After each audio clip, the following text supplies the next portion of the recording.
Well,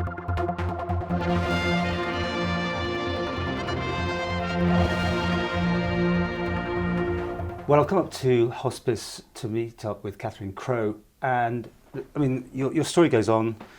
And first of all, thank you so much for talking to us today, because I've been following you, as everyone I think in the whole Isle of Man is following you on Facebook. You've had should we say, challenging few weeks now. Yeah, very. Yeah, so you didn't say you were happy to be interviewed today. Yeah, no because problem. we're trying to do something for hospice as well, because they're having their campaign to raise awareness throughout the Northwest and that sort of thing. Yeah. And I know if we hadn't done you probably would have been annoyed we hadn't talked to you. Yeah. But how are you, first of all? I'm okay. I've turned a little corner, so I'm building up my strength, but it's still very unstable, which is very frustrating.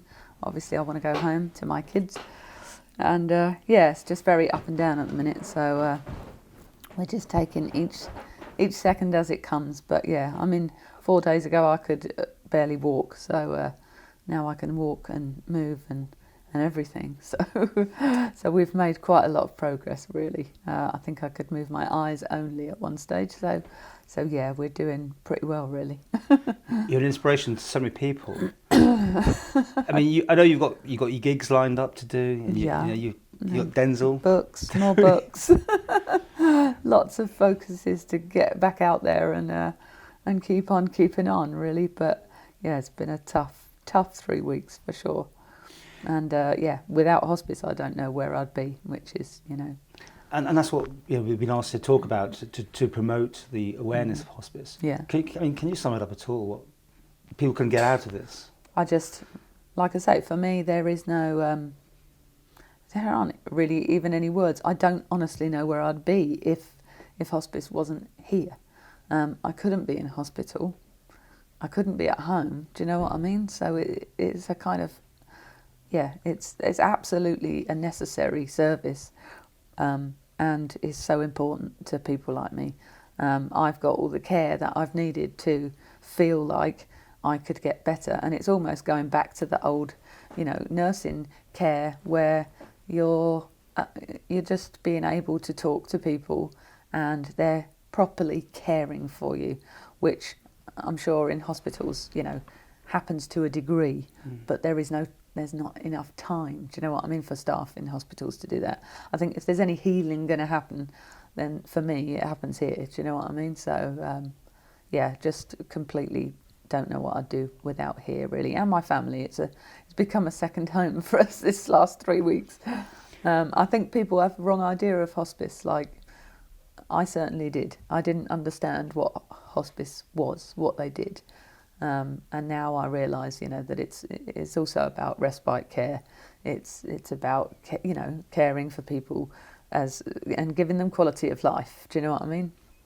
And that's what I've got out of it is the belief that maybe I can get better again, maybe I can get out there again, and it enables me to do that, to have the rest that I need, to have the care that I need, to get out of here and go home again and be well again. So yeah, supporting hospice is well, like I say, I'll do anything to help. Do you know what I mean? Let's turn back to you now. Yeah. First of all, people who want to follow you, you're doing blogs, you're on Facebook. I know people are having a prayer circle at 8 o'clock every night. I know, yeah. Which I'm totally, that's great. It's fabulous that people do that. And, I really think that does make a difference. I think just a group of people thinking anything for somebody else, I think is a very powerful thing to do. So, yeah. You've always aimed for things. We meant to touch that on Denzel, and actually, we were going to do a thing about him getting lost. We never did because he got found. But there's great pictures here of someone threw on stage. Yeah. Got picked up by. Well, you tell the story. Got picked up by James Arthur, and then disappeared off the face of the planet.